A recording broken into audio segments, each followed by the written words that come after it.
ఈరోజు మనం ధ్యానించేటువంటి అంశం రన్ ఫర్ జీసస్.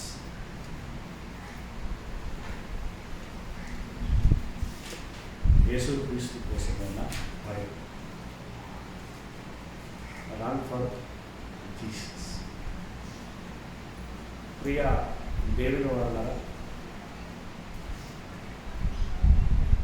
వ్యాయామము లేదా నడక లేదా కాస్త పరుగు ఆరోగ్యానికి మేలు అనేటువంటి విషయం మనిషి తన జీవిత అనుభవం ద్వారా తెలుసుకున్నటువంటి విషయం.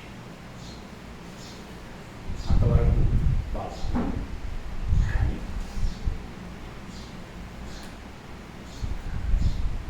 దశాబ్దముల క్రితం నుండి ప్రపంచంలో కొత్త పోకడ ప్రారంభం. అదే ఒక దాని మీద అవగాహన కలిగించాలి అనేటువంటి ఉద్దేశంతో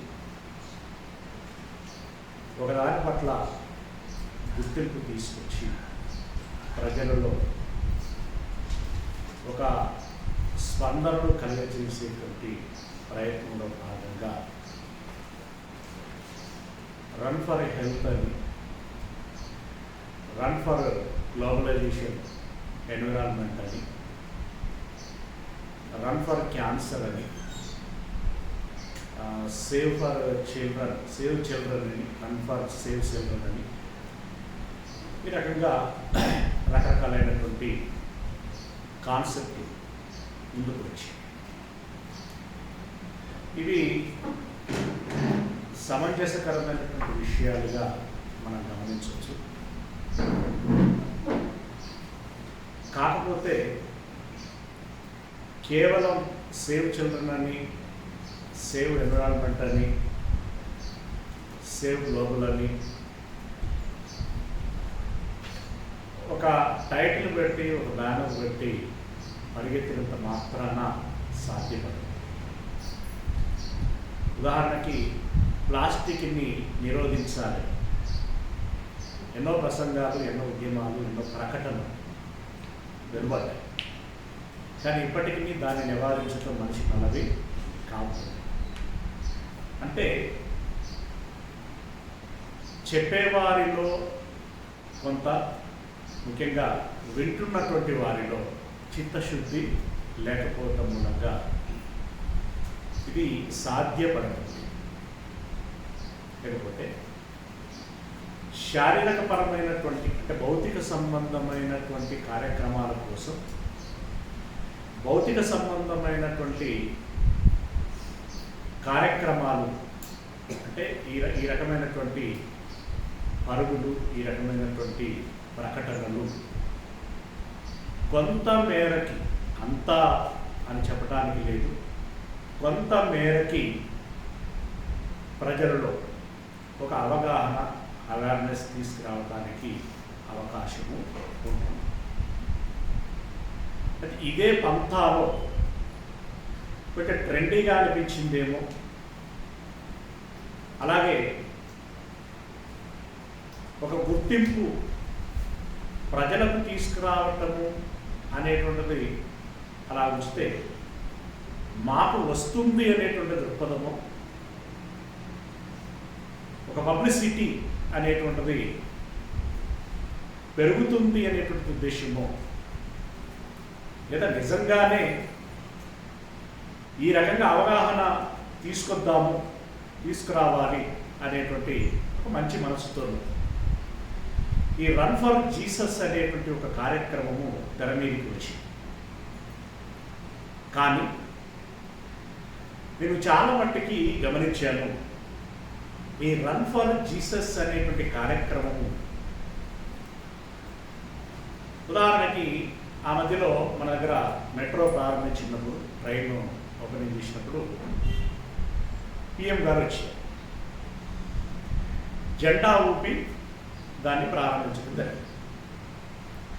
అలాగే అప్పుడప్పుడు ట్రైన్స్ కొత్త రూట్లో కొత్త ట్రైన్ పంపిస్తున్నప్పుడు మనకి ఇక్కడ ఉండేటువంటి రీజనల్ మేనేజరు తదితరులు ఎవరో జెండా ఊపి, లేదంటే రైల్వే శాఖ మంత్రి జెండా ఊపి పంపించడం జరుగుతుంది. కానీ రన్ ఫర్ జీసస్ అనేటువంటి అంటే యేసుక్రీస్తుకు రాజకీయానికి ఏ రకమైనటువంటి సంబంధము ఉండకూడదు. కానీ ఈ రన్ ఫర్ జీసస్లో వీరు అబ్బాయిలు అమ్మాయిలు టీషర్టులు వేసి అంటే దాని మీద రన్ ఫర్ జీసస్ అనేటువంటి ప్రింట్ కనబడేటట్టుగా వీరు పరిగెత్తేటువంటి పరుగుకు ముందు ఎవరు జెండా ఊపుతున్నారు అని అంటే ఆ ఏరియా కార్పొరేటర్లో ఆ ఏరియా మరి మేయర్లో మాజీ మేయర్లో మొత్తానికి రాజకీయపరమైనటువంటి నేపథ్యము ఉన్నటువంటి వారు మాత్రమే ఈ జెండా ఊపి ప్రోగ్రామ్ను ప్రారంభించడం అనేటువంటిది జరుగుతుంది. అంటే వాళ్ళు జెండా ఊపితే వీళ్ళు పరిగెత్తి మరెవరికో అవగాహన తీసుకురావాలి అని అనుకోవటము అనేటువంటిది ఏ రకంగా సింక్ అవుతున్నది అనేటువంటి విషయాన్ని మనం ఆలోచించాల్సినటువంటి అవసరం, అర్థం చేసుకోవాల్సినటువంటి అవసరం. చెప్పాను కదా, వీళ్ళ ఉద్దేశం మంచిదే అయి ఉంటుంది. ఈ రకంగా యేసుక్రీస్తును జనాలందరిలో ఒకసారి ఆలోచింపచేయటం, వాళ్ళ దృష్టికి తీసుకెళ్ళటం, అలా తీసుకెళ్ళటం మూలంగా ఈ వేలాది లక్షలాది మందిలో ఎవరో ఒక్కరైనా ఆలోచించడానికి అవకాశం ఉంటుంది కదా, విశ్వసించడానికి అవకాశం ఉంటుంది కదా, ఆయన గురించి ఇక ఏంటా అని తెలుసుకోవాలి అనేటువంటి ఒక ఆశ, ఒక ఆరాటం వారిలో పెరగటానికి అవకాశం ఉంటుంది కదా అనేటువంటిది వారిలో ఉన్నటువంటి అభిప్రాయం ఉండొచ్చు ఉండదు. కానీ అది ఏ మేరకి సాధ్యపడుతుందో కానీ అనుమానం. ఒకవేళ పావుల అర అనంటే ఏమో ఇన్ని వందలాది మంది ఇంత పెద్ద ప్రాజెక్టుతోటి ఇంత ఖర్చుతోటి ఇలా చేసేటువంటి కార్యక్రమం మూలంగా వారు అలా రక్షించబడుతున్నారు, ఒకవేళ ప్రభువులోనికి వస్తున్నారు అనంటే ఒకరు రక్షించబడ్డా కూడా దానికి సార్థకత జరిగినట్టు. కానీ ఆ ఒక్కరు కూడా రక్షించబడుతున్నారా అనేటువంటిది ప్రశ్న. వాస్తవానికి ఏ మాటకి ఆ మాట మనం ఆలోచించుకోవాల్సినటువంటి విషయం ఏంటది అంటే, నువ్వు మీటింగ్లు పెడతావయ్యా, నువ్వు సెమినార్లు పెడతావు, నువ్వు సువార్త ప్రకటిస్తూ ఉంటావు, కరపత్రాలు ముద్రిస్తావు, ఇలా ఎన్నెన్నో కార్యక్రమాలు చేస్తూ ఉంటాం. ప్రతి కార్యక్రమానికి కంపల్సరీ ఎవరైనా రక్షించబడతారు అనేటువంటి గ్యారెంటీ ఉందా అనే ప్రశ్న దీనికి ప్యారలల్గా రేకెత్తించబడేటువంటి అవకాశం ఉంటుంది. అయితే ఈ సెమినార్ల ద్వారా, మీటింగ్ల ద్వారా కొత్తవారు రక్షించబడటము అనేటువంటిది జరగవచ్చు, జరగకపోను వచ్చు, కొత్తవారు అనేటువంటి విషయం. కానీ కనీసం అప్పటికి ఉన్నవారైనా వాక్య ఆహారము పొందుకొని వారు బలపడి ఆరోగ్యవంతులై ఉండటానికి అవకాశము ఉంటుంది. అంటే ఇది వ్యర్థంగానైతే పోదు అనేటువంటిది ఖచ్చితంగా చెప్పవచ్చు. కానీ పరిగెత్తటం మూలంగా తప్పకుండా ప్రయోజనం జరుగుతుందా అనంటే అది మాత్రం సంశయాత్మకమైనటువంటి విషయం. దానికంటే అంటే ఆ కాన్సెప్ట్ను తీసుకొని దానికంత ఖర్చు పెట్టి సమయం తీసుకొని అంతమందిని పోగు చేసేటువంటి ప్రయత్నం మూలంగా వచ్చేటువంటి ప్రయోజనం కంటే నేరుగా సువార్త పరిచర్య చేయటం మూలంగా కలిగేటువంటి ప్రయోజనము ఎక్కువ అని ఖచ్చితంగా చెప్పచ్చు. ఇక్కడ అంటే ఇది కొంచెం అది ఆ ముడి అంటే చిన్న సంక్లిష్టకరమైనటువంటి విషయం అంటే దాన్ని తేటపరుచుకోవటం అనేటువంటిది మనస్సుతో మనం ప్రయత్నం చేసినప్పుడు మాత్రమే అది అర్థమవుతుంది. చెప్పేటువంటి విషయంలో చెప్పడానికి సమస్య లేదు, కానీ కొంచెం అది ఏమవుతుంది అని అంటే ఏంటి ఇలా మాట్లాడుతున్నాడు అనేటువంటి ఒక కాంప్లికేషన్ అయ్యేటువంటి అవకాశం ఉంది. ఆ రకంగా మాట్లాడటం ఏ మనకి సమంజసం, ఎట్లెట్లా తప్పవుతుంది, ఆయన అట్లెట్లా మాట్లాడతాడు, ఈ రకమైనటువంటి కాంప్లైంట్స్ రావడానికి అవకాశం ఉంది. కానీ విషయంగా మనం ఆలోచించాల్సినటువంటి అవసరం ఉంది. ఆత్మీయ రక్షణ కోసము ఏదో సంవత్సరంలో 1 రోజు 2 రోజులు ఏదో కొన్ని కిలోమీటర్లు పరుగెత్తి ఫోటోలు తీసుకొని పేపర్లలో ప్రకటనలు ఇవ్వటం మూలంగా ఆ ప్రయాసకి ఆ ఖర్చుకి నిజంగా సార్థకత జరుగుతుందా అనంటే జరగదు. రెండవది, అసలు ప్రభువు అపోస్తలులు ఎప్పుడు కూడా ఈ కాన్సెప్ట్ని చెప్పలేదు, వారు ఎప్పుడు చేయలేదు.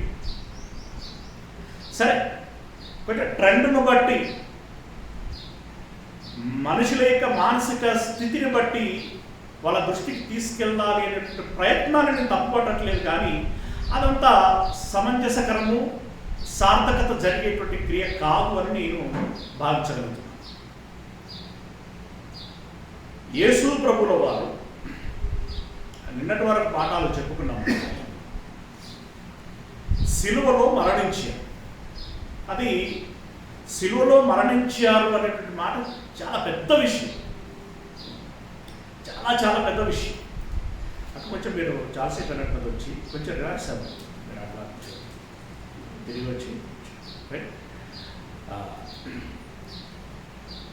చాలా పెద్ద విషయం. యేసుక్రీస్తు మరణించారు అనేటువంటి విషయం చాలా పెద్ద విషయం, తీవ్రమైన. ఎందుకంటే ఎందరో మరణిస్తున్నారు, కానీ ఎందరో మరణించటము అనేటువంటి ఆ సందర్భాలు వేరు. నేను మీకోసం మరణిస్తాను అని చెప్పి వచ్చి మరణించటం వేరు. దాన్ని బట్టి మానసిక స్థితిని బట్టి తీవ్రత అనేటువంటిది పెరుగుతుంది. అలా యేసుక్రీస్తు మరణించారు. ఎవరి కోసము అనంటే ఒక మంచి విషయాన్ని అక్కడ చెప్పారు. ఒకసారి చదువు. తీతు గ్రంథము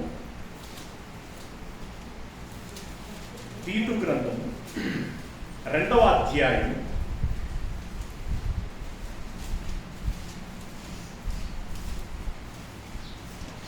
14వ వచనం. తీతు గ్రంథము 2వ అధ్యాయము 14వ వచనం.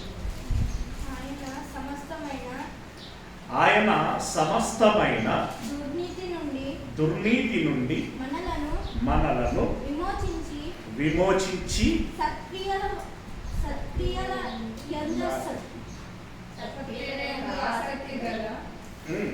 సత్క్రియలయందు ఆయన సమస్తమైన దుర్నీతి నుండి మనలను విమోచించి. నెంబర్ 1, దేని నుండి? దుర్నీతి నుండి విమోచించి. అన్నిటికంటే పెద్ద రోగం, అన్నిటికంటే ప్రాణాపాయం, ప్రమాదకరం, భయంకరం అయినటువంటి దుర్నీతి నుండి విమోచించి. రెండవది, సత్క్రియలయందు ఆసక్తి గల ప్రజలను, సత్క్రియలయందు ఆసక్తి గల ప్రజలను అంటే సత్క్రియలు అన్నప్పుడు వాక్య సంబంధమైన క్రియలు అని మనం ఎరిగి ఉంటున్నాం. వాక్య సంబంధమైన క్రియలు అన్నప్పుడు దైవాత్మకమైనటువంటి క్రియలు అని మనం ఎరిగి ఉంటున్నాం. దైవాత్మకమైనటువంటి క్రియలు అనంటే నిన్ను వలె నీ పొరుగు వారిని ప్రేమించు అనేటువంటి మాటను మనం ఎరిగి ఉంటున్నాం. నిన్ను వలె నీ పొరుగు వారిని ప్రేమించుము అన్నటువంటి మాటలో నీ పొరుగువాడి యొక్క ఆత్మీయ బ్రతుకును గురించి ఆరాటపడు, నీ పొరుగువాడి యొక్క శారీరక అవసరాలను గురించి నీవు ఆలోచన చెయ్యి, ఆరాటపడు అనేటువంటి అర్థము ఈ సత్క్రియల యందు అనేటువంటి మాటలో ఉంటుంది. రైట్? ఈ క్రియల యందు ఏమై ఉండి ఆసక్తి కల ప్రజలను తన కోసము పవిత్రపరుచుకొని తన సొత్తుగా చేసుకొనుటకు తన్ను తానే మన కొరకు అర్పించుకొనెను అన్నాడు. ఏం చెప్పారు సార్ అంటే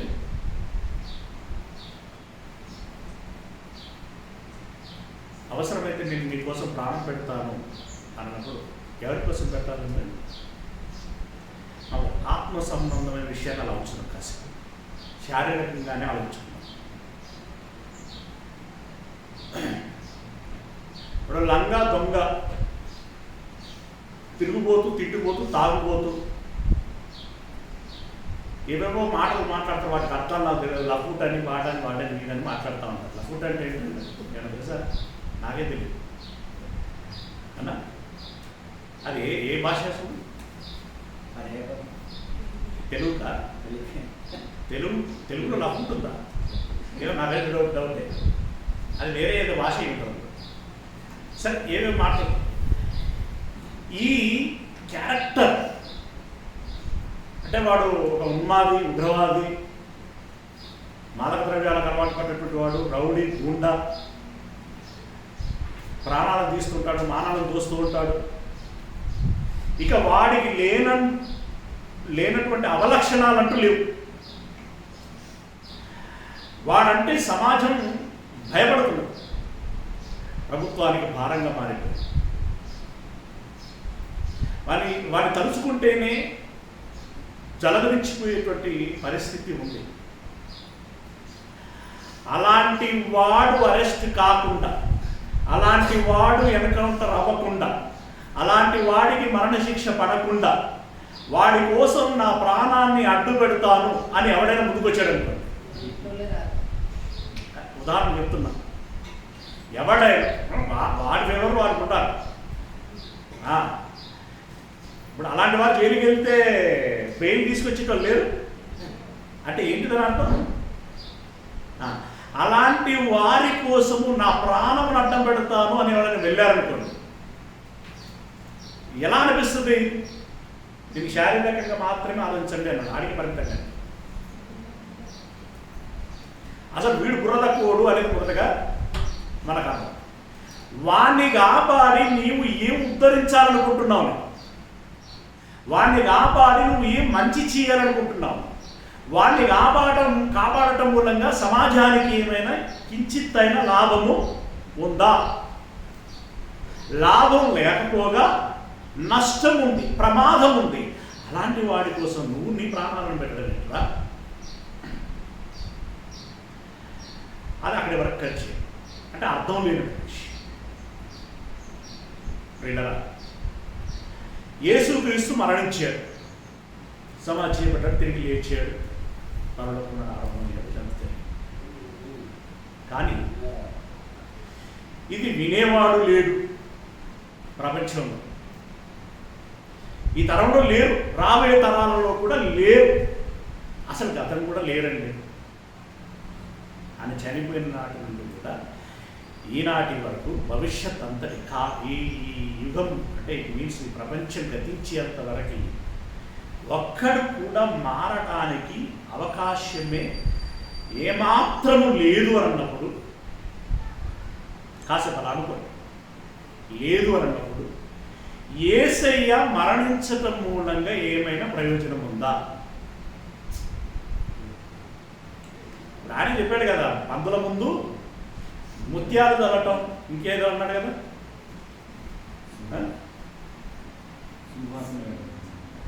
కదా ఈ కుక్కల గురించి రకరకాల వాటి గురించి చెప్పాడు. అంటే అది నిష్ప్రయోజనము. అలాంటి వారు ఉన్నప్పుడు అక్కడ నువ్వేం మాట్లాడకుండా సైలెంట్గా వెళ్ళిపోనన్నాడు. అసలు వినేవాడే మారేవాడే లేనప్పుడు, దాన్ని అర్థం చేసుకునేవాడే ఆలోచించేవాడే లేనప్పుడు యేసయ్య మరణించి కూడా వ్యర్థం. ఎస్, పౌలు గారు అన్నారు, ఏమన్నారు తెలుసా? మృతులలో నుండి యేసయ్య లేపబడని ఎడల మన విశ్వాసము వ్యర్థమే. మరణించిన పితరుల విశ్వాసము కూడా వ్యర్థమే అన్న. వారు కూడా లేపబడరు. వారు ఇప్పుడు నెమ్మది పొందు స్థలంలో ఉన్నారు అనేటువంటి దానికి కూడా ఆధారం లేదు అన్నాడు. అంటే యేసయ్య మరణించాడు, తిరిగి లేచాడు అనేటువంటి విషయము మనం నమ్మటం అనేటువంటిది ఎప్పుడు దానికి సార్థకత జరుగుతుంది అంటే యేసయ్య లేచినప్పుడు, అది నిజమైనప్పుడు. అంటే ఒకటి నిజము అవ్వాలి అనంటే, ఒకటి జరగాలి అనంటే జాగ్రత్తగా గమనించండి. యేసయ్య మరణమునకు సార్థకత జరగాలి అనంటే ఆ విషయాన్ని చెప్పేవాడు ఉండాలి, వినేవాడు ఉండాలి, ఆలకించేవాడు ఉండాలి, దాన్ని అర్థం చేసుకొని ఆలోచన చేసి మారేటువంటి వాడు ఉండాలి. ఇది లేకపోతే ఆయన మరణము వ్యర్థం. అయితే ఈ కోట్లాది మంది జనులలో అందరూ మారరు అనేటువంటి విషయం వాళ్ళకి తెలుసు. తండ్రి కొడుకులకి తెలుసు, దేవునికి యేసయ్యకి తెలుసు, అందరూ మారరు. మరి ఎందుకు యేసయ్య మరణించినట్లు? ఎవరి కోసం మరణించినట్లు?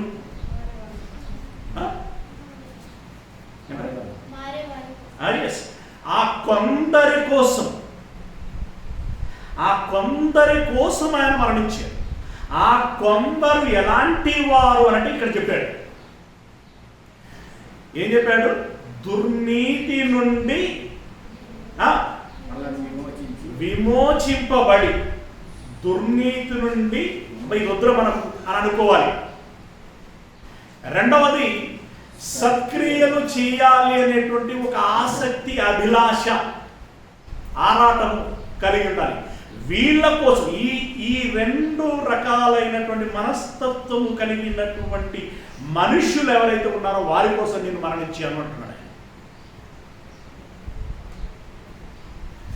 వారి కోసం నేను మరణించాను అన్నాడు.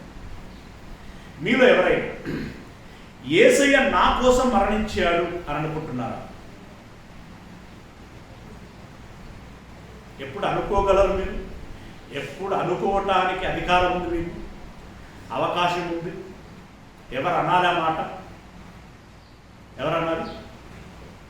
సెంటెన్స్ మనం మాట్లాడుతున్నాం, దాన్ని మనం కొంచెం మళ్ళీ మీకు అప్లై చేసుకుని మాట్లాడాలి అంతే. ఎవరు అనాలి ఆ మాట? ఎవరికి అధికారం ఉంది? నేను దుర్నీతిని విడిచిపెట్టాను, నాకు దుర్నీతి వద్దు, నేను మంచి క్రియలు చేయాలనుకుంటున్నాను, చేస్తున్నాను, చేస్తూనే ఉంటాను అన్నటువంటి మనస్తత్వం ఉన్నటువంటి వారికి మాత్రమే యేసయ్య మరణించాడు అనేటువంటి విషయం మనకి ఇక్కడ అప్లై అవుతుంది. Okay, right. ఇప్పుడు ఇందులో మొదటిది ఎలాగో జరగాలి, దుర్నీతిని విడిచిపెట్టాలి. ఇక రెండవది ఏంటి? మనం విడిచిపెట్టాం, ఒక లెవెల్ దాటామన్నమాట. విడిచిపెట్టాం, ఒక లెవెల్ దాటాం. రెండవ లెవెల్ ఏంటి? సత్క్రియలు చేయాలి. అందులో ఏమున్నాయి? మొదటిది ఆత్మ సంబంధమైనటువంటిది ఉంది, రెండవది శారీరక సంబంధమైనటువంటిది ఉంది. సరే, అది చేసి ఇది చేస్తావా, ఇది చేసి అది చేస్తావా అనేటువంటిది ఆ సందర్భాన్ని బట్టి ఉంటుంది. అక్కడ ఉన్నటువంటి మనుషుల ఆ పరిస్థితులను బట్టి ఉంటుంది. అంటే అన్నం పెట్టి స్వార్థ చెప్తావా, స్వార్థ చెప్పి అన్నం పెడతావా అనేటువంటిది అక్కడ ఉన్నటువంటి సిచ్యుయేషన్ బట్టి ఉంటుంది. అప్పుడప్పుడు మనం సెమినార్ పెడితే కూడా ఎవరికి చేస్తాం, ఆ టైమింగ్స్ బట్టి బోధన పెట్టి సెమినార్ చేయడం బెటర్, క్లాస్ చెప్పడం బెటర్ అండి కదా. లేకుంటే క్లాస్ చెప్పినాక బోధన పెట్టడం బెటరే. ఆ సమయ సందర్భాలను బట్టి మనం నిర్ణయం తీసుకుంటాం. కానీ మెట్టుకి అవి సత్క్రియలు, రెండు కూడా సత్క్రియలు. ఇవి చెయ్యాలి. ఎప్పుడు చేయాలి, ఎన్నడూ చేయాలి, ఏ పూట చేయాలి?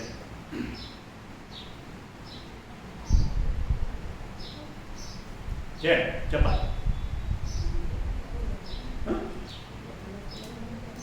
సమయమందును. కానీ మనం పెద్ద పెద్ద మాటలు మాట్లాడుకుంటే ఏమేమి చేస్తున్నామంటే చిన్న చిన్న సమయాలకి, అంటే ఉదాహరణకి మనకు తెలుసు కదా, దేవునికి ఎంత ఇవ్వాలంటే మనం ఏం చెప్పుకున్నాం, పెద్ద పాట చెప్పుకున్నాం. మనం ఎంత ఇవ్వాలంటే ఏం చెప్పుకున్నాం, అంత ఇవ్వాలి అని చెప్పుకున్నాం. కానీ ఇంత ఇచ్చుకుని కూడా లేదు మనకు. ఇంతంత మీన్స్ ఎవరికి వారు ఆలోచించుకోవాల్సినటువంటి విషయం. అంటే నేను ఇక్కడ ఈ మాట ఎందుకు చెప్పాను అంటే,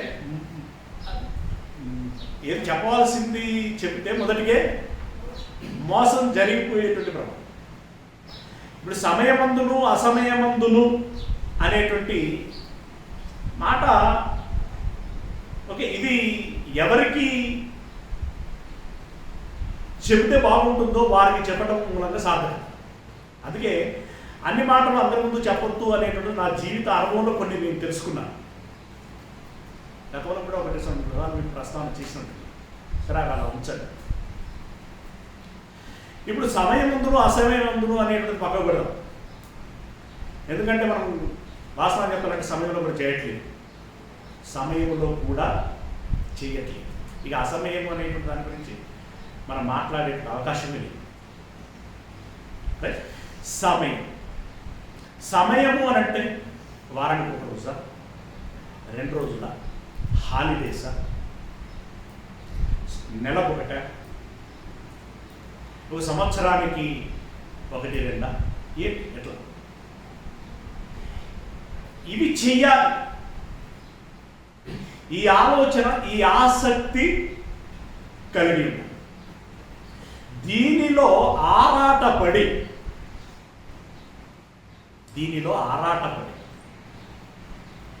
నలుగురికి ఫోన్ చేసుకుని, నలుగురిని కదిలించుకొని, లేదా ఎవరు కదలకపోతే నీకున్న అవకాశం మేరకు, నీ శక్తి మేరకు నీవు ముందుకు కదిలి ఒక ఊరికి వెళ్ళి, ఒక ఇంటికి వెళ్ళి, ఒక వ్యక్తిని కలుసుకొని ఆయనకు 4 మాటలు చెప్పి ఆలోచింపచేసి పరివర్తన తీసుకొచ్చేటువంటి ప్రయత్నం చేస్తే మనము సత్క్రియలయందు ఆసక్తి కలిగినటువంటి వారు.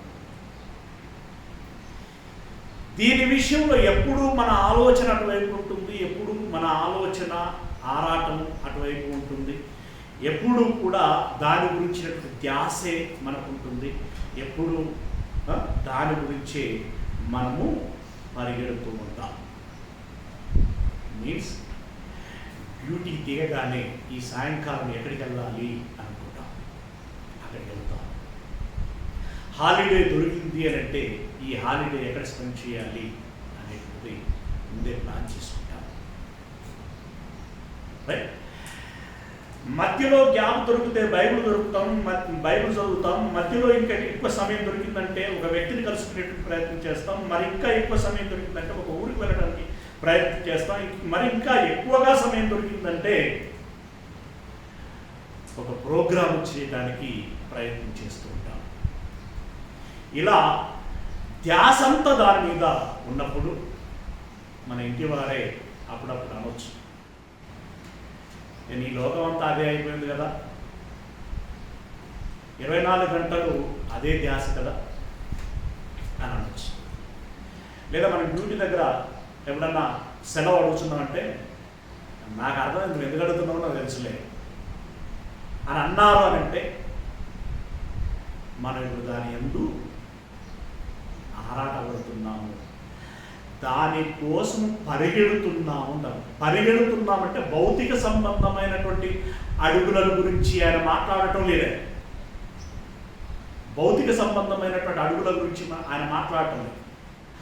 ఆత్మ సంబంధమైన కార్యక్రమాల ప్రయత్న వేగము ఏదైతే ఉన్నదో దాని గురించి మాట్లాడుతున్నాడు ఆయన.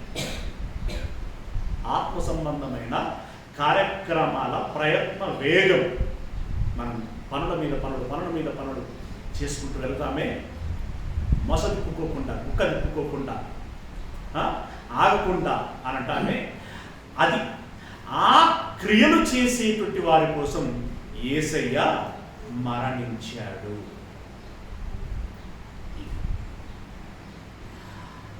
ఆ క్రియలు మనం చేయాలి. ఆ విషయంలోనే పౌలు గారు అనేక ప్రాంతాలు తిరిగి, అనేక ప్రాంతాలు అంటే తెలుసు కదా, ఆసియా ఖండంలో అనేక పట్టణాలు తిరిగాడు, ఐరోపా ఖండంలో కూడా తిరిగాడు. 1వ ప్రయాణం అయింది, 2వ ప్రయాణం అయింది, 3వ ప్రయాణం అయింది. ఇది విస్తృతమైనటువంటి జర్నీ. ఈ ప్రయాణంలో ఆయన ఏం చేసి ఎలా వెళ్ళాడు? నెక్కరు టీషర్ట్ వేసుకుని పరిగెత్తలే.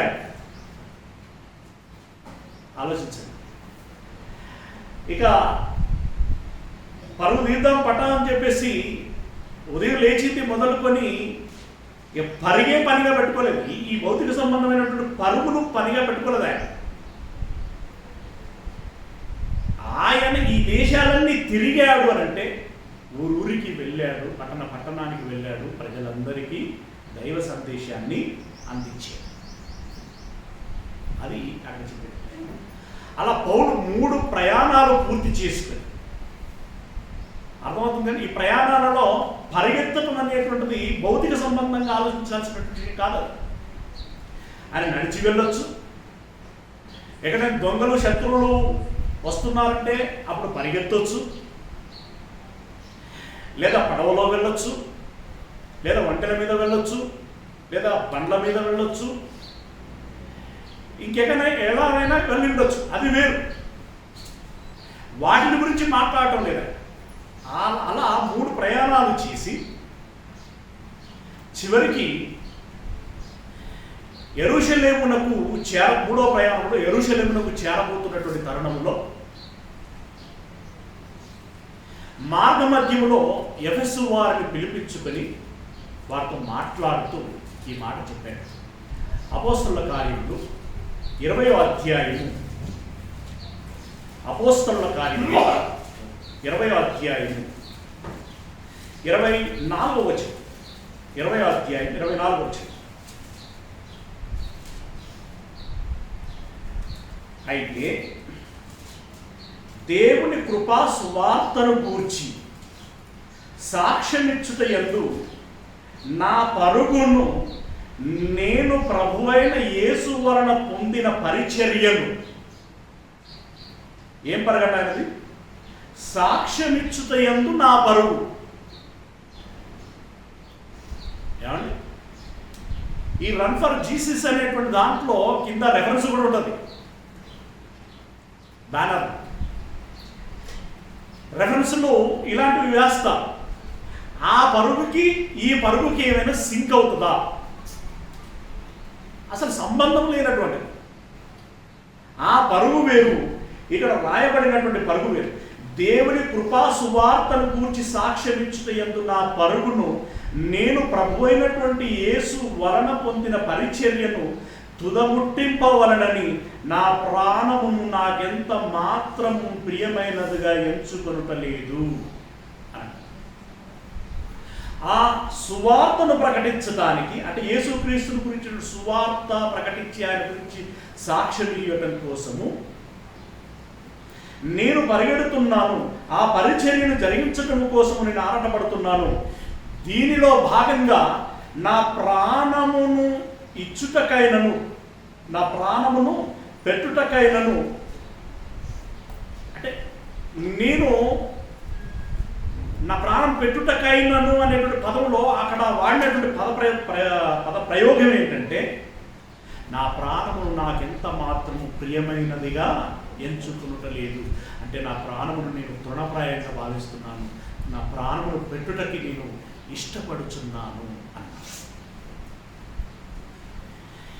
ఇప్పుడు ఈ మాట సోకాళ్ళ వ్యక్తులు సావధానంగా తీసుకుంటారా, సవాలుగా భావిస్తారా, సహృదయంతో తీసుకుంటారా, లేదంటే తృణీకరణ హృదయంతో ఆలోచన చేస్తారా?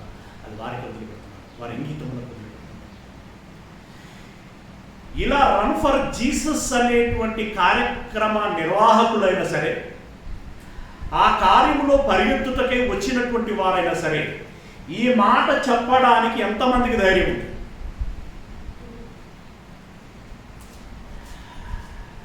ఆయన గురించి సాక్ష్యం ఇవ్వటానికి, ఆ పరిచర్యను జరిగించడానికి నా ప్రాణమును తృణప్రాయంగా భావిస్తున్నాను, నా ప్రాణమును పెట్టడానికి నేను సిద్ధంగా ఉన్నాను అని చెప్పేసి అనౌన్స్ చేసి, అందుకోసమే ధైర్యము సాహసం చేసి ముందుకు సాగగలిగేటువంటి వారు ఎంతమంది? ఆ రోజు పరిగెత్తి మరలా కనిపించకుండా వెళ్ళేటువంటి వారా, రోజు సువార్తను ప్రకటిస్తూ ప్రజలలో ఉండేటువంటి వారా?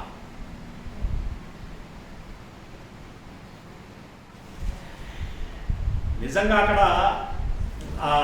ఆ కార్యక్రమంలో ఎవరైనా తల్వార్లు పట్టుకొని, లేదా తుపాకులు పట్టుకొని, ఇంకే కత్తులు పట్టుకొని, ఒరే మీరు పరిగెత్తారంటే పొడిచి పడేస్తామని చెప్పేసి అక్కడ నిలబడ్డారనుకో, ఎంతమంది ఉండొచ్చు?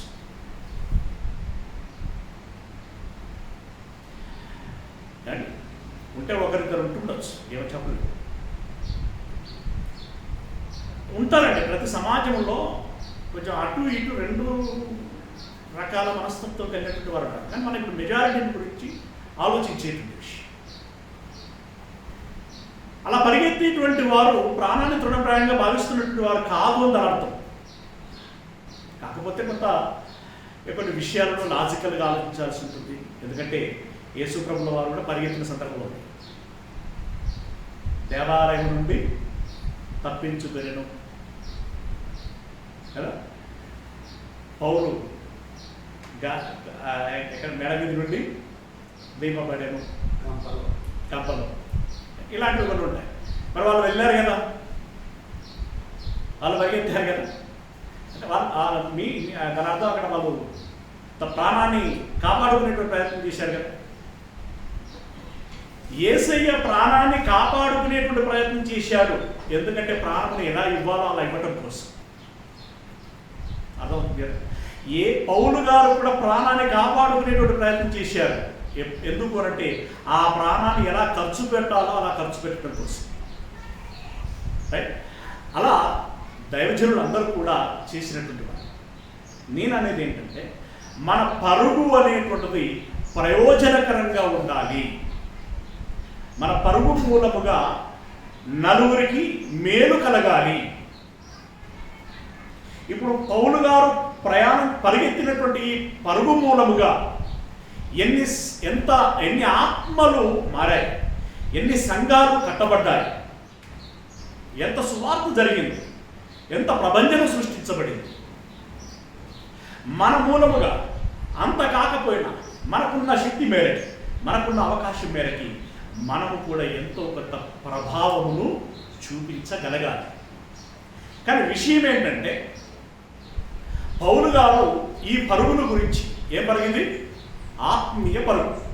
ఈ పరుగు గురించి గలతీయులకి సువార్త ప్రకటించారు. వారు విన్నారు, మారారు, చక్కగా వారు ఆత్మీయ జీవితంలో కొనసాగుతున్నారు. కానీ ఉన్నట్టు ఉండి ఒక కుదుపు, ఆగిపోయారు.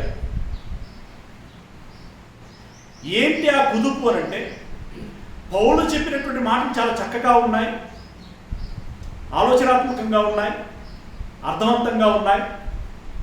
ఎస్, ఇట్ ఈస్ రైట్, మనం దీన్ని ఫాలో అవుదాం అని చెప్పి ఫాలో అవుతున్నాం. సంఘం కట్టబడింది, సంఘ కార్యక్రమాలు నిర్విరామంగా జరుగుతున్నాయి. ఉన్నట్టు ఉండి అందులో ఒక ముసలు ఏంటి అంటే మనలో సున్నతి జరగటం లేదు. మనలో సున్నతి జరగటం లేదు. సున్నతి జరగాలి. ఒక వర్గం ఒక విషయాన్ని లేవనెత్తింది. దానివల్ల చర్చలు జరుగుతున్నాయి. దాని మూలముగా రెండు వర్గాలు అయిపోయాయి. అది వాళ్ళలో ఒక కాంట్రవర్సీగా మారిపోయింది. దాంతో ఏమైపోయినాయంటే కార్యక్రమాలు కుంటుపడ్డాయి. అంటే రెండు వర్గాలు ఒక విషయం పట్ల కలబడుతున్నాయి అంటే కార్యక్రమాలు కుంటుపడతాయి. ఆ సమయంలో పౌలు గారు ఉత్తరం రాస్తూ ఏం చెప్తున్నాడు అంటే, గలతీయులకు రాసిన పత్రిక 5వ అధ్యాయము 7వ వచనం. గలతీయులకు రాసిన పత్రిక 5వ అధ్యాయం 7వ వచనం.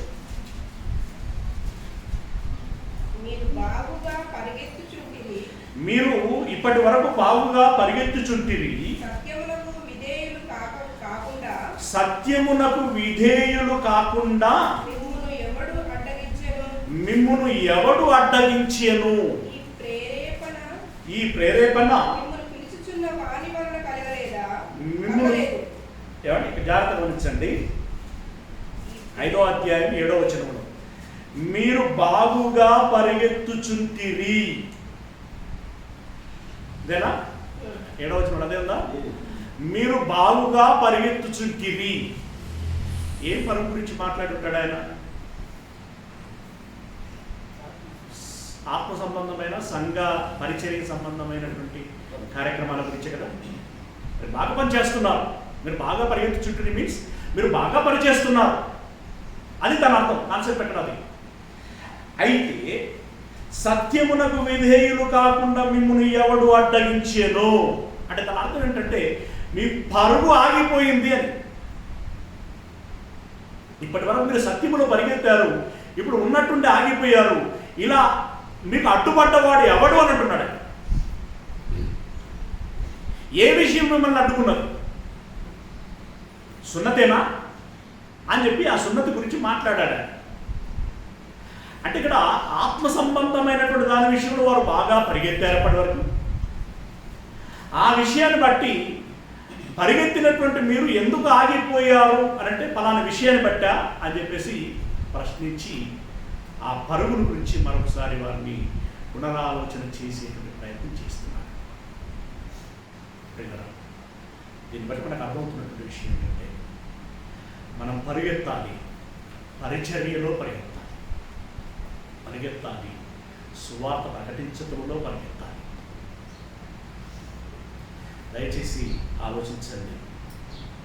ఇందులో ఈ మాటలు మనం కూడా అన్వయించుకోవలసినట్టు అవసరం. మనం పరిగెత్తాలి. అయితే ఆ పరుగు గుడ్డెద్దు పరుగు వల్ల ఉండకూడదు. గుడ్డెద్దు అనుకోండి, శన పడితే ఎట్లా పోతా ఉంటుంది? ఎట్లా పడితే అట్లా పోతా ఉంటుంది.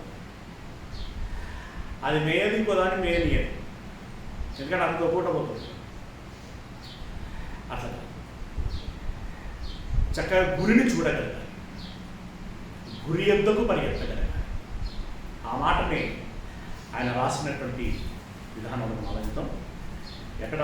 ఫిలిప్పీలో రాసిన పత్రిక 3వ అధ్యాయం 13-14. సహోదరులారా, నేను ఇదివరకే పట్టుకొని ఉన్నానని తలంచుకొనను, అయితే ఒకటి చేయుచున్నాను, వెనుక ఉన్నవి మరచి ముందున్న వాటి కొరకు వేగిరపడుచు క్రీస్తు యేసునందు దేవుడు ఉన్నతమైన పిలుపునకు కలుగు బహుమానములు పొందవలనని గురి యొద్దకే పరిగెత్తుచున్నాను. గురి యొద్దకే పరిగెత్తుచున్నాను.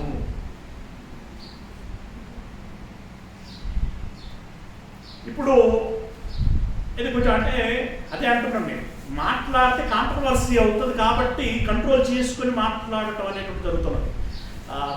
తూకం వేసుకొని మాట్లాడటం అనేటువంటి జరుగుతున్నది. ఈ బ్యానర్లు కట్టి టీషర్ట్లు వేసి పరిగెత్తేటువంటి వాళ్ళ గురి ఏంటి? నేను అనేది అది పబ్లిసిటీనా, ఫోటోలా, మేమే తక్కువ కాదు అని చెప్పేసి బల నిరూపణ ఏంటది? లేదండి దీని ద్వారా మేము కొంతమందికి ఆలోచన అవేర్నెస్ తీసుకొస్తున్నాం అంటే ఏ రకమైనటువంటి అవేర్నెస్ వస్తున్నది? మీకు తెలుసు కదండి, ఈ మధ్యలో మొన్న శ్రీరామనవమి సందర్భంగా ఢిల్లీలో ఇన్సిడెంట్ జరిగింది. అక్కడక్కడ కూడా కొన్ని ఇన్సిడెంట్లు జరిగాయి. మన ఓల్డ్ సిటీలో కూడా జరిగిందని. ఏంటి? ఒక వర్గం వాళ్ళు జై శ్రీరామ్ అని చెప్పేసి వీళ్ళు జెండాలు పట్టుకొని బండ్ల మీద వీళ్ళు ర్యాలీ. మరొక వర్గం వాళ్ళు హైందవ ఇది వాళ్ళు ఎవరు ముస్లిం ఇస్లాం సహోదరు వాళ్ళు దానికి పోటాపోటీగా అప్పుడు వాళ్ళకు కూడా రంజాన్ సీజన్ అంతే కదా, వాళ్ళు కూడా ఏం చేశారు? వాళ్ళకు సంబంధించినటువంటి అల్లాహు అక్బరో సంథింగ్ వాళ్ళు ఏదో నినాదం చేసుకుంటూ వాళ్ళకు వీళ్ళకు తారసపడి ఏం జరిగింది? కొట్టుకునేటువంటి పరిస్థితి వచ్చింది. ఢిల్లీలో అయితే ఇళ్లను తగులబెట్టుకునేటువంటి పరిస్థితి వచ్చింది. అంటే ఈ బల ప్రదర్శన, ఈ పోటీతత్వం అనేటువంటిది ఇలా ఉండకూడదు. పోటీతత్వం అంటే నేను 10 పనులు చేసి చూపెట్టాను, నువ్వు చేయరా అని ఆ రకంగా పోటీ చూపెట్టు. నీ యొక్క ఆరోగ్యకరం, అది కూడా ఆరోగ్యకరంగా ఉండాలి. ఆ పోటీ అనేటువంటిది ఆరోగ్యకరంగా ఉండాలి. ఆడు 5 చేశాడా, నేను 7 చేస్తాను. ఆడు 7 చేశాడా, నేను 9 చేస్తాను. 10 చేశాడా, నేను 15 చేస్తాను. ఆ రకమైనటువంటి పోటీ ఉండాలి తప్ప నేను నా అరుపుల బలం చూపెడతాను, నేను నా డ్రైవింగ్ బలం చూపెడతాను, నేను నా మందబలం చూపెడతాను, నేను నా కండబలం చూపెడతాను అని చెప్పి ఈ రకమైనటువంటి పోటీ ఆరోగ్యకరమైనటువంటిది కాదు. ఇక అదే సందర్భంలో మన వాళ్ళకి క్రిస్మస్ వచ్చింది కాబట్టి మనోళ్ళు ఈ రెండింటికి భిన్నంగా ఈ రకమైనటువంటి రన్ ఫర్ జీసస్ అనేటువంటి కార్యక్రమాన్ని ముందు అంటే వాళ్ళ ఆ జెండా బట్టి వాళ్ళ బలాన్ని చూపెట్టుకున్నారు, వీళ్ళ జెండా పట్టుకుని వీళ్ళ బలాన్ని చూపెట్టుకున్నారు. మనకు లేవు ఆ జెండాలు అని చెప్పేసి మనలో జెండా పట్టుకుని వీళ్ళ బలాన్ని వీళ్ళు చూపెట్టుకోవడానికి వీళ్ళు ప్రయత్నం చేశారు. ఇది కరెక్టేనా? ఈ రకంగానైనా మన బలం చూపెట్టుకునేది? నీ బలాన్ని ఎలా చూపెట్టాలి? నీ బలాన్ని ఎలా చూపెట్టాలి? నీ బలాన్ని ఒక మదర్ తెరిసా వల్ల చూపెట్టు. నీ బలాన్ని ఒక గ్రాండ్ స్టెయిన్ వల్ల చూపించు. నీ బలాన్ని ఎంతోమంది ఆదర్శప్రాయులైనటువంటి వాళ్ళు ఉన్నారు, ఎన్నో ట్రస్టులు పెట్టి అనాథలైనటువంటి వాళ్ళు సేకరించి వారిని ఆదరిస్తున్నారు, అలా చూపించు. నీ బలాన్ని 10 మంది మార్చుతంలో చూపించు. అంతేగాని జెండాలు పట్టుకొని టీషర్టులు వేసుకొని మందలుగా కూడి పరిగెత్తేటువంటి విధానంలో నీ బలాన్ని చూపించటం మూలంగా ప్రయోజనం ఏమి లేదు. దాని మూలముగా ఈర్ష్యాతత్వం పెంపొందించేటువంటి అవకాశం ఉంటుంది. దాని మూలంగా ఘర్షణ వాతావరణం పెరగడానికి అవకాశము ఉంటుంది. అయినా నీ పరువుని రాజకీయ నాయకుడో ఒక ఆఫీసరో జెండా ఊపి ప్రారంభించడం ఏంటి? నీ పరుగుతో రాజకీయ నాయకుడికి ఏం పని? నీ పరుగుకి ఆఫీసర్తో ఏం పని? నీకు వాళ్ళు చీఫ్ గెస్ట్లు అవ్వటం ఏంటి? అంటే దీన్ని బట్టి మన మనస్తత్వం ఏంటి అనేటువంటి మనం అర్థం చేసుకోవాలంటున్నాను నేను. వీళ్ళ కాన్సెప్ట్ ఏంటి? వీళ్ళ ఇన్నర్ మీనింగ్ ఏంటి? అది ఆరోగ్యదాయకమైనటువంటి కాదు. నీ గురి ఎక్కడ ఉండాలి?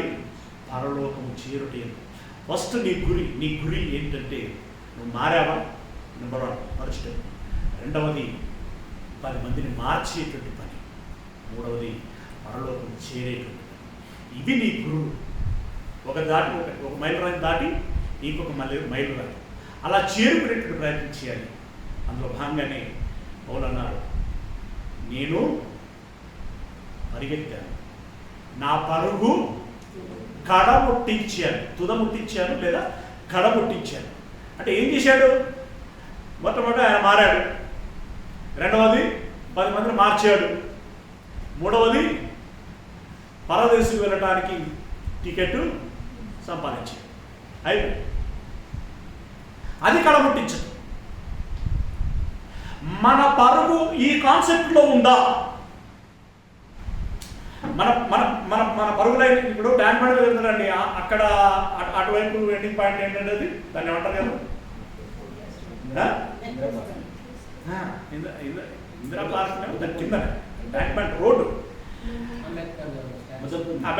అంబేద్కర్ స్టాచ్యూ, దాని తర్వాత అది సరే ఆడనే అంబేద్కర్ స్టాచ్యూ నుండి ఇక్కడికి కమాన్ దాకా పెడతారు. అక్కడ నుండి ఇక్కడికి రావాలి. అక్కడ స్టార్ట్ అయితే లేకపోతే ఇక్కడ స్టార్ట్ అయితే అక్కడికి చేరాలి, అక్కడ స్టార్ట్ అయితే ఇక్కడ రావాలి. అంటే వీళ్ళ గమ్యం ఏంటి, వీళ్ళ గురి ఏంటి? అంటే ఈ భౌతిక సంబంధమైనటువంటి ఇవి ఇంత చిన్న చిన్నగా మనం ఆలోచించకూడదు, ఈ రకంగా మనం ఆలోచించకూడదు. సరే, నువ్వు ఆత్మ సంబంధమైనటువంటి దాని కోణంలోకి వెళ్ళి మళ్ళీ నువ్వు ఏం చేస్తున్నావు? బల ప్రదర్శన చూపించుకుంటున్నావు. అంటే ప్రదర్శన అనేటువంటిది అది సమంజసకరమైనటువంటిది కాదు. ఒకవేళ అలా చూపించేటువంటి క్రమంలో కొంతమంది మీద ఇంపాక్ట్ పడటానికి నేను ప్రయత్నం చేస్తున్నాను అని చెప్పి నువ్వు అనుకుంటే అందులో నీకు రాజకీయ నాయకులతో ఏం పని, అందులో నీకు ఆఫీసర్లతో ఏం పని, అందులో నీకు విలేకరులతో ఏం పని? ఓకే, వాళ్ళంతటా వాళ్ళు విలేకరులు వచ్చారంటే అది వేరు, నువ్వు పిలిపించి మరీ ఎంచుకుంటావు, అదేం పని? ఇది కాదు కదా. వీటిలో నీవు నీ మార్పును గురించి కానీ, నా ఆత్మల మార్పును గురించి కానీ, నువ్వు పరదేశకు వెళ్ళేటువంటి ఆ గమ్యం గురించి కానీ ఈ మైలురాళ్ళు ఉన్నాయా అందులో? Ambedkar statue to come on to Ambedkar, ఇవే మైలురాళ్ళు, అంత మిగిలిన మైలురాళ్ళు లేవు కనుక ఆ మార్గం సరి అయినటువంటిది కాదు. వాటితో మనము పరలోకాన్ని చేరలేము. నా పరుగు క్రమించింది. సుఖి లోకంలోనండి రకరకాలుగా పరిగెత్తేటువంటి. ఇప్పుడు పరుగు అనేటువంటిది ఈ రోడ్డు ఈ ట్రాక్ మీద పరిగెత్తే పరుగు మర్చిపోండి కదా, అది అసలు అది విషయం, అది చెప్పలేదు. అది అసలు అది మైండ్లో రాని రావద్దు, అసలు అస్సలు తప్పదు. కొన్ని పదాలండి సమయ సందర్భోచితంగా వాడబడతాయి, అవి ఏ భావంతో మాట్లాడబడ్డాయి అనేటువంటి అర్థం చేసుకోవాలి తప్ప అక్షరాలను బట్టి అది పరుగు అని ఉంది కాబట్టి పరిగెడతాం అనేటువంటి కోణంలో మనం ఎప్పుడూ ఆలోచించకూడదు. అది అల్పులు చేసేటువంటి పని, పిల్లలు చేసేటువంటి పని.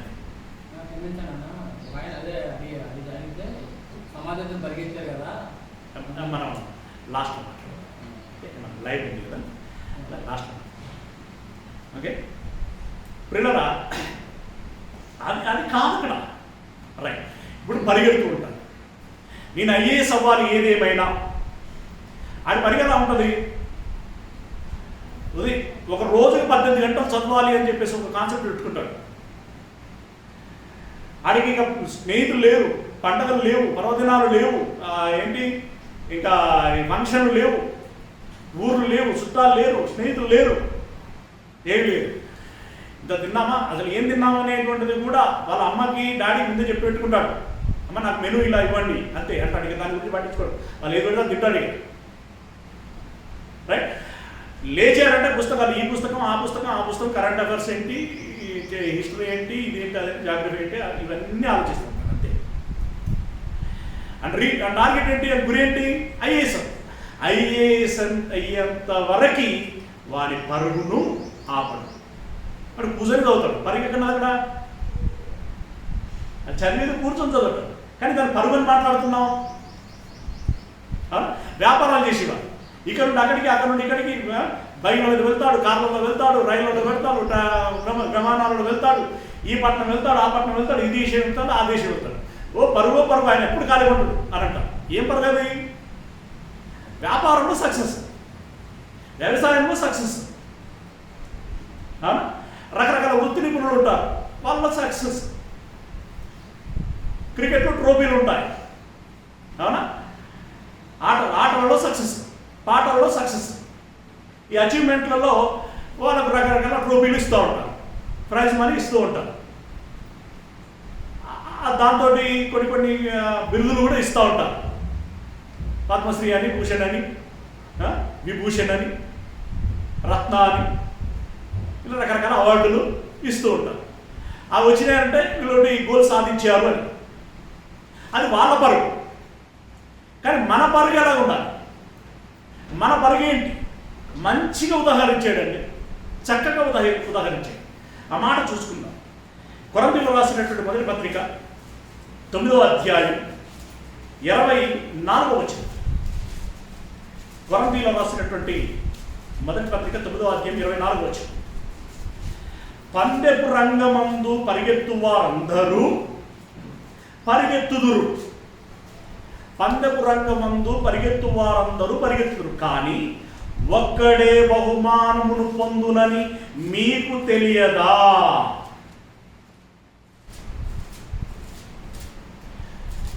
అంటే 100 మంది పరిగెడతారు, అందులో బహుమానాన్ని ఫస్ట్ ప్రైజ్ ఒకటే. అది ఇక్కడ మనం దీనికి ఎలా కంపేర్ చేసుకోవాల్సి ఉన్నది అని అంటే,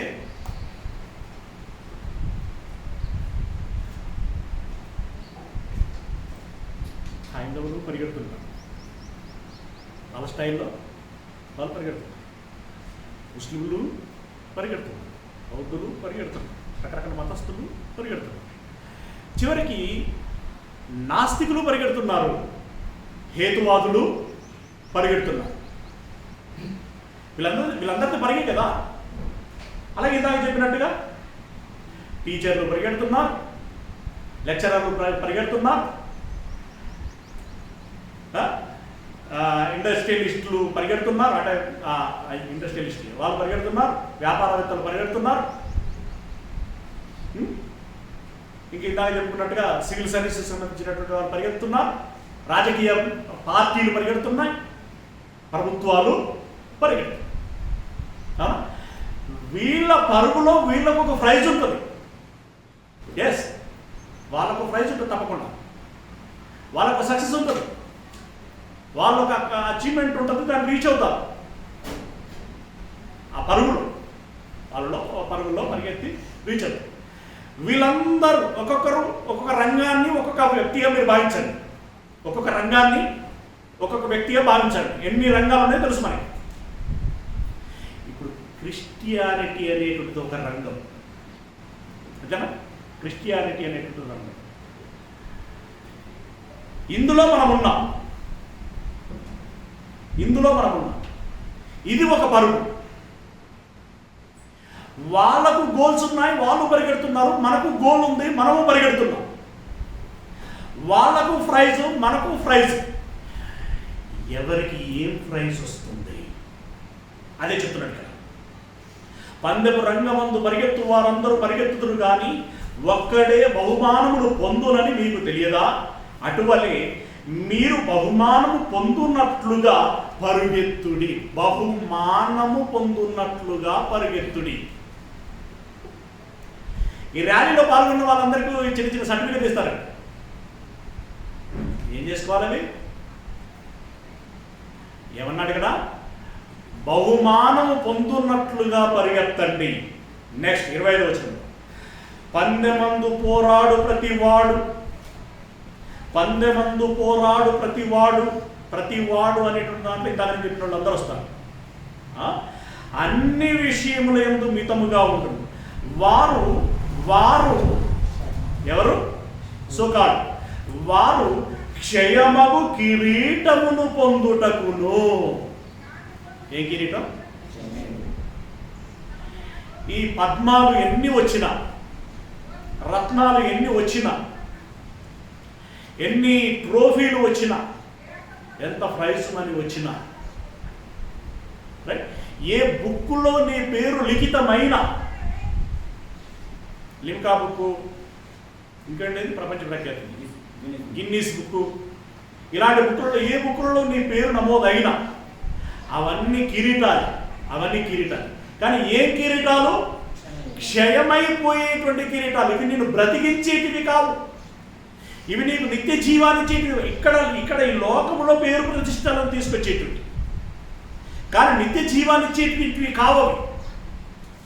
అలా క్షయమైపోయేటువంటి కిరీటమును పొందుటకును మనమైతే అంటే క్రిస్టియన్ అయితే, ఎస్, ఇందులో భయపడాల్సిందే లేదు, నాముష్పడాల్సిందే అస్సలే, గర్వంగా చెప్పుకోవాల్సింది. క్రిస్టియన్ అయితే ఏమంటున్నాడు? అక్షయమగు కిరీటమును పొందుటకును మితముగా ఉన్నాము. మితముగా ఉన్నామంటే దీని ఇక్కడ మనం ఏమర్థం చేసుకోవాలి తెలుసా? మంచి క్రమశిక్షణలో ఉన్నాము, మంచి క్రమశిక్షణలో ఉన్నాం. ఈ క్రమశిక్షణ అంటే మీరు అర్థం చేసుకోవాలి, దాన్ని వివరించడానికి సమయం చాలు. కానీ అది అవసరమైనటువంటి విషయమే. ఎందుకంటే అక్కడ అలాంటి విషయాల్లోనే మనం పొరపాటు చేస్తున్నాం, ఎరగబడుతున్నాం. మనకు క్రమశిక్షణ లేదు అసలు. ఇప్పుడు ఏంటి సంఘంగా మనం ముందుకు ఎలా వెళ్ళాలి అనేటువంటి దాంట్లో మనకు ఒక రూట్ మ్యాప్ లేదు, మనకి దానికి ఒక పద్ధతి లేదు. ఎవరికి ఇష్టం వచ్చినట్టుగా మనం చేసుకుంటున్నాం. దానితో మన పరుగు అనేటువంటిది వెనకబడిపోతుంది. లాస్ట్కి చేరవలసినటువంటి గమ్యానికి చేరలేనటువంటి దుస్థితి ఏర్పడుతుంది. దయచేసి దాన్ని మీరు విస్తృతంగా ఆలోచన చేసేటువంటి ప్రయత్నం చేయండి. మనమైతే అక్షయమగు కిరీటమును పొందుటకును మితముగా ఉన్నాము. క్రమశిక్షణ, ఫస్ట్ క్రమశిక్షణ. నేను చర్చికి వెళ్ళాలి, ఏమైనా ఉండొచ్చును కాక, 600 అయినా 106 అయినా.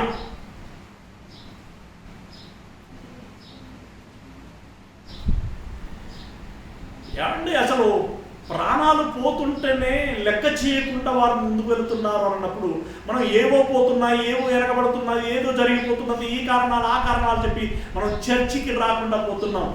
అంటే మనలో మితం ఎక్కడుంది? క్రమశిక్షణ ఎక్కడుంది? క్రమశిక్షణ లేదు. బైబిల్ చదవట్లేదు, క్రమశిక్షణ లేదు. పనులు చేయటం లేదు, క్రమశిక్షణ లేదు. అంటే మనకు పరుగు లేదు అని అర్థం. ఏదో పరిగెడుతున్నాం, కానీ ఆ పరుగు వంకర టింకరగా పరిగెడుతున్నాం. దానిలోనే పరిగెత్తాలి. ఇటు అటు పరిగెడితే నువ్వు ఎలా ఏం పరిగెడతాం? ఇటు వెళ్ళి మళ్ళీ డైవర్షన్ తీసుకొని ఇక్కడికి వచ్చేసరికి నీ సమయం అంతా పోతుంది. పరిగెత్తేవాడు నేరుగా పరిగెట్టినప్పుడే ముందు గమ్యానికి చేరగలడు. మనం ఇటు అటు దిగి ఎక్కుతున్నప్పుడు గమ్యానికి ఎలా చేరతాం? అది జాగ్రత్తగా మనం ఆలోచించుకోవాల్సినటువంటిది ఉంది. దానికి చెప్పాడు, కుటుంబం చెప్పాడు, భార్య చెప్పాడు, పిల్లలు చెప్పాడు, తల్లిదండ్రులు చెప్పాడు, ఎవరిని ఎలా సమన్వయపరచుకోవాలో చెప్పాడు. కానీ అంతిమంగా ఏం చెప్పాడంటే, నాకంటే ఎక్కువగా మీరు ఎవరిని ప్రేమించినా నాకు పాత్రులు కారు అని. నాకంటే ఎక్కువగా అన్నప్పుడు మనం ఆలోచించుకుంటున్నాం. నా భార్య కంటే నాకు ఎవరు ఎక్కువ కాదు అన్నట్టుగా ఆలోచిస్తుంది. నా పిల్లల కంటే నాకు ఎవరు ఎక్కువ కాదు అన్నట్టుగా ఆలోచిస్తుంది. నా ప్రొఫెషన్ కంటే నాకు ఎవరు ఎక్కువ కాదు అన్నట్టుగా ఆలోచిస్తుంది. ఇక్కడే మనం తప్పిపోతున్నారేమో. ఇది భయంతో కూడుకున్నటువంటి విషయం. గనుక మితముగా ఉండి పరిగెత్తండి. అలా చెప్తూ ఏమన్నాడు తెలుసా? మనమైతే అక్షయమగు కిరీటమును పొందుటకును మితముగా ఉన్నాము, కాబట్టి నేను గురి చూడని వాని వలె పరిగెత్తు వాడను కాను. అంటే ఈ చక్కగా ఉందండి ఇక్కడ విషయం. ఆయన కాన్సెప్ట్ ఎంత చక్కగా చెప్పాడు తెలుసా? గురి చూడని వాని వలె నేను పరిగెత్తు వాడను కాను. నేను ఎక్కడ తప్పిపోతానేమో అని చెప్పి వివాహం చేసుకోకుండా ఉన్నాను అన్నాడు ఆయన. దాంట్లోనే మనం అర్థం చేసుకోవాలి. వివాహం చేసుకోకుండా ఉన్నాను అని అన్నాడు. అంటే వివాహం అనేటువంటిది ఏం చేసే ప్రమాదం ఉంది? పెళ్లి చేసుకున్న వాడికి ఏమొచ్చున్నాడు? శ్రమ వచ్చును అని అన్నాడు. ఏం శ్రమ తీసుకొస్తుంది అది? ఇలా చాలా ఉంటాయి. ఎస్, అంటే వివాహముల గురించి డిస్కరేజ్ చేయటం కాదు, కానీ కొన్ని ఉంటాయి. అక్కడ మనకు ఒక క్రమశిక్షణ అవసరమై ఉంటుంది. ఆ క్రమశిక్షణ లేకపోతే మనం పరువులో వెనకబడేటువంటి ప్రమాదం ఉంటుంది. అప్పుడు మనం చేరవలసిన చోటుకు చేరము, తద్మూలంగా దక్కవలసినటువంటి ప్రైజ్ మనకి దక్కదు అనేటువంటి విషయాన్ని చెప్తున్నాడు. పిల్లల ఆలోచన చేసుకోండి. మన గోల్ ఒకటి, మారామా సంతోషం. తర్వాత ఏమన్నాడు? పరిచర్య చేయాలి. అందులో మన పరుగు ఎలా ఉంది? మూడవది పరదైసు లేదా పరలోకాన్ని చేరాలి. ఈ మూడే మన మధ్యలో ఉండాలి. అంతకు మిక్కిలి ఏమీ ఉండకూడదు. మనం చేసేటువంటి యాక్టివిటీస్ ద్వారా సమాజంలోనికి ఎలాంటి సందేశం వెలుచున్నది అనేటువంటి విషయాన్ని మనం అర్థం చేసుకునే ప్రయత్నం చేయాలి. చివరగా అదే మళ్ళీ జ్ఞాపకం చేస్తున్నాను, ఈ రన్ ఫర్ జీసస్ అనేటువంటి కార్యక్రమాన్ని చేసేటువంటి వారిని నేరుగా విమర్శించకండి. చెప్పారు కదా, కొందరు సదుద్దేశంతో చేసేవాళ్ళు ఉంటారు, కరెక్ట్ కాకపోవచ్చు, కానీ వాళ్ళు ఒక మంచి ఉద్దేశంతో చేస్తారు. ఉద్దేశం మంచిదై ఉండొచ్చు, కానీ దాని ద్వారా ఆ ఉద్దేశం నెరవేరకపోవచ్చు. దాన్ని వాళ్ళకి జాగ్రత్తగా అర్థం చేయించేటువంటి ప్రయత్నం చేయాలి. మనం ముఖం మీద కొట్టినట్టుగానే మాట్లాడితే మనం ఏమైపోతున్నామంటే ఆ ఉన్న ఉక్కలిద్దరు కూడా మన స్నేహం లేకుండా పోతున్నది. మనం వాళ్ళకి వ్యతిరేకులు అయిపోతున్నారు. వీళ్ళు ఇంతే అనేటువంటి ఒక బండ గుర్తు పడిపోతుంది.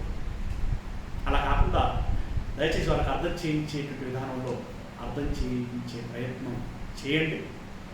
సరే, ఆ ప్రయత్నం వారికి చేస్తూనే మన గురి మాత్రం మనం కలిగి ఉందాం, మన క్రమశిక్షణ మనం కలిగి ఉందాం, మన పరుగును మనం పరిగెత్తుదాం, మనం చేరవలసినటువంటి గమ్యానికి మనం చేరుదాం. రైట్? నడక లేదా పరుగు ఆరోగ్యానికి మేలా కీడ? మీకు ఓపిక ఉంటే, అవసరమై ఉంటే రోజు లేచి నడవండి, అవసరమైతే పరిగెత్తండి. దాని గురించి బైబిల్ పరిగెత్తకూడదని చెప్పలేదు. ఓకే, దీనికంటే ముఖ్యమైనటువంటి పరుగు ఉంది, అది ఆత్మ సంబంధమైనటువంటి పరుగు. ఆ పరిగెత్తండి. ఇక ఇది కాకుండా మూడో పరుగు తీస్తున్నటువంటి వాళ్ళ గురించి వాళ్ళకి జాగ్రత్తగా అర్థం చేయించేటువంటి ప్రయత్నించి తప్పక ఈ మాటలు మీరు మధ్యలో పెట్టుకొని గురి లేకుండా పరిగెత్తు వాళ్ళకు కాకుండా గురి కలిగినటువంటి వారుగా నిశ్చితమైనటువంటి మార్గములో ఖచ్చితముగా మనం పరిగెత్తి ఏదేమైనా గమ్యములకు చేరి అక్షయమైనటువంటి కిరీటాన్ని సాధించడానికి ప్రయత్నం చేద్దాం. తప్పకుండా మీరు ఆ ప్రయత్నం చేస్తారని ఆశిస్తూ ఈ మాటలని ముగిస్తున్నాను. పాట పాడుతూ కాన్ఫరెన్స్.